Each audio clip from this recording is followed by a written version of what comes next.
Hello everyone and welcome to PlayStation Access. My name's Ash and I am pleased to report that February is finally here. A month crammed full of big hitters on PlayStation, from the deliciously daunting Elden Ring to the kung fu fisticuffs of Sifu. However, there's one game on the horizon we've been desperate to play for quite some time now. Yes, Aloy's return is finally upon us, with Horizon Forbidden West arriving on PS5 and PS4 on the 18th of February. So instead of just idly waiting for Guerrilla's sequel, we've gathered up every scrap of info so you can be fully prepared when setting out into this lush, vibrant and dangerous open world. Here then are 35 things you need to know about Horizon Forbidden West before you play. Number 1. Horizon Forbidden West takes place roughly 6 months after Zero Dawn, with our hero Aloy thrust into a race against time to save the planet from an emerging threat called the Blight. Number 2. The Blight is a strange pestilence infecting wildlife, crops and machines alike. As if that wasn't bad enough, you've also got glowing red supercell storms in the sky to deal with, meaning Aloy has her work cut out investigating a mystery that will send her into uncharted territory. Number 3. Aloy isn't heading off by herself on this mission. She's joined by a couple of friendly faces in the shape of Erend, you know, the lad with the big hammer, and the ever-reliable Varl. Number 4. There are a couple of new faces you should be aware of as well, such as Tanak's warrior Katalo, as well as the mysterious Tilda, voiced by Matrix and Jessica Jones star Carrie-Anne Moss. Number 5. In a video introducing the cast of the game, Moss says she loves to play characters who are manipulative. So don't assume all the new characters we meet in the Forbidden West are going to have Aloy's best interests at heart. Speaking of the Forbidden West, for number 6, you'll be visiting the 31st century's United States West Coast, the game's title referring to a frontier that stretches from Utah to the Pacific coast. Not only does that mean crossing expansive deserts and poking around abandoned cities that are now dense with overgrown foliage, but now you'll also get to explore underwater. So, number 7, what is it like under Horizon Seas? Well, Aloy is kitted out with a diving mask, allowing her to explore underwater indefinitely, although you'll need to watch out for strong currents that could force you off your path. Handily, Aloy can use water to escape pursuing machines, but you'll also want to keep your eyes peeled for creatures that also exist below the surface. Number 8. Back on terra firma, some of the areas you'll be exploring include Plainsong, the home of the peaceful Utaru tribe, as well as the ruins of San Francisco, which we got a glimpse of during last year's State of Play.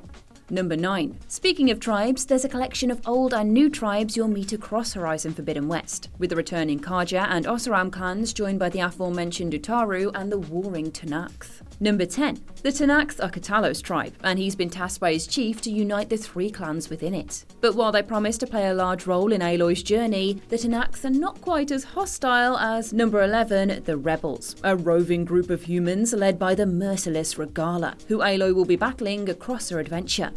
We don't know why Regala is so determined to go toe-to-toe with Aloy, only that she's out to slaughter those who have wronged her and will kill anyone in her way. We're going to file her under Wrongun. Number 12.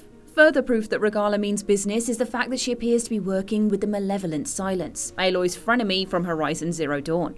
We know Silence was after knowledge from Hades, but his motives, and why he's providing support to Regala, remain a mystery for now. Unlucky for you, number 13, Regala's rebels have learned how to control machines, meaning you run the risk of getting trampled by a Tremortusk or falling foul of a Claw Strider if you're not careful when taking on the Raiders. More on those machines later on. 14. Despite the odds being stacked against Aloy, she's picked up a few new tricks since we last saw her, including number 15, the Pullcaster. This handy grapple hook-like tool that allows Aloy to pull herself up to otherwise inaccessible areas or fling herself out of harm's way if she's under attack. Then there's number 16, the Shield Wing, the handy hollow glider Aloy uses to safely descend from precarious positions and should mean that full damage is a thing of the past, as long as you remember to deploy it in time. On top of that, Aloy's old tech has got an upgrade with number 17, her focus device. Now her earpiece will highlight areas Aloy can climb, giving you a handy visual prompt when you're scrambling to safety or figure out a path to your next objective. And when it comes to plotting out your path, the new free climb system, which is coming in at number 18, gives Aloy fresh options and flexibility. So instead of looking out for handholds, you'll be able to scale craggy rock faces with ease. Number 19. It is not just traversal where Aloy has evolved. You can also expect her to be a more fearsome fighter, whether it's taking on threats directly or using a stealthy approach to get the drop on your targets. Number 20. If you do favour stealth over exploding fire arrows, then you're going to want to make good use of the smoke bomb, Aloy's new toy that does, well, exactly what you'd expect it to do. It's an invaluable bit of kit when you need to make a dash when surrounded. Remember, there's no shame in running away. Number 21. On the flip side, if you fancy getting up close and personal with enemies, then Aloy's spear is going to be your new best friend. Not only do new combos add an element of strategy to melee, but Valor Surges, which can be seen when Aloy plugs an item into a spear here, are special abilities that give you an edge in combat, like sending rebels sprawling into the air. Number 22. Of course, Aloy is still a dab hand at archery, and her ranged weapons are going to be vital to your survival. Fortunately, some new ammo types should help you mix things up. So, when you're staring down the trunk of a Tremortusk, you'll want to turn to the Kaja adhesive blast sling that gunks up your target, making them look like they've been caught in an explosion in a PVA factory. Number 23. However you decide to approach combat, you can enhance Aloy's abilities with workbenches. Using these augments Aloy's weapons and outfits with perks, mod slots, and various other buffs, allowing you to evolve your own personal playstyle. The customizable fun does not stop there though, as number 24 is the expanded skill tree system. This is how you unlock different types of Valor Surge and increase their impact. Although the more powerful the surge, the longer you have to wait before you can use it again. Right, I promise we go back to the new machines you'll be meeting in the Forbidden West, and for number 25 we are starting with the Tremortusk, an enormous mammoth bot that looks like some kind of nightmarish fusion between the worlds of Tolkien and the Terminator. They are huge, can be ridden by enemies, and oh lord, does fighting them look like a fun time. Next up for number 26 is the Claw Strider, a raptor-like machine that seems to have literal chainsaws for teeth. That might sound like you'll want to avoid them at all costs, but look past that motor mouth and you'll discover you can mount Claw Striders, enabling you to traverse the world quickly and in style. Number 27, there is also the Mossy Shell Snapper, who we've only had a brief glimpse of in a story trailer, but its ability to camouflage itself as an actual swamp promises to catch out anyone not paying attention. One adversary you can't miss is number 28's Sunwing, a machine so cool it features on the game's cover. This flying machine harvests energy through solar-powered wings. Bowling in at number 29 is the heavily armoured Rollerback, which can curl up into a ball and roll over anybody that gets in its way. While number 30 is the insanely cool-sounding Slitherfang, a snake-like machine with the ability to spit hazardous acid. Now for number 31. As you can see, there are plenty of new machines to keep your fingers fired up in Horizon Forbidden West, but the team at Guerrilla aren't adding them in without thinking about their impact on Horizon's world. Speaking to the PlayStation blog, principal machine designer Blake Politeski talked about making sure that all the game's machines serve a purpose in the world, ensuring the Forbidden West feels like a realistic ecosystem.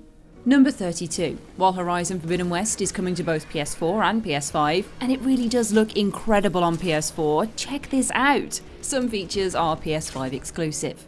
For instance, the PS5 SSD ensures there's virtually no loading screens. That's not the only enhancement for PS5 players though. As number 33, you'll also experience the feel of the Forbidden West thanks to the haptic feedback and adaptive triggers of the DualSense wireless controller.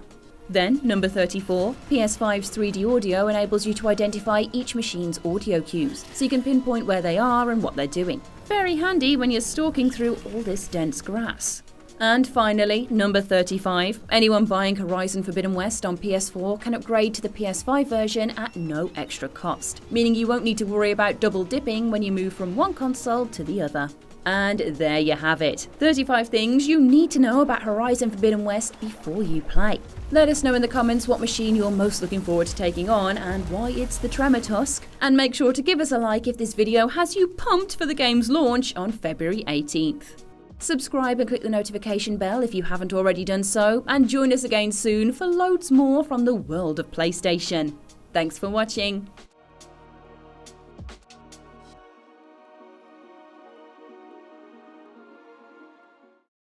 PlayStation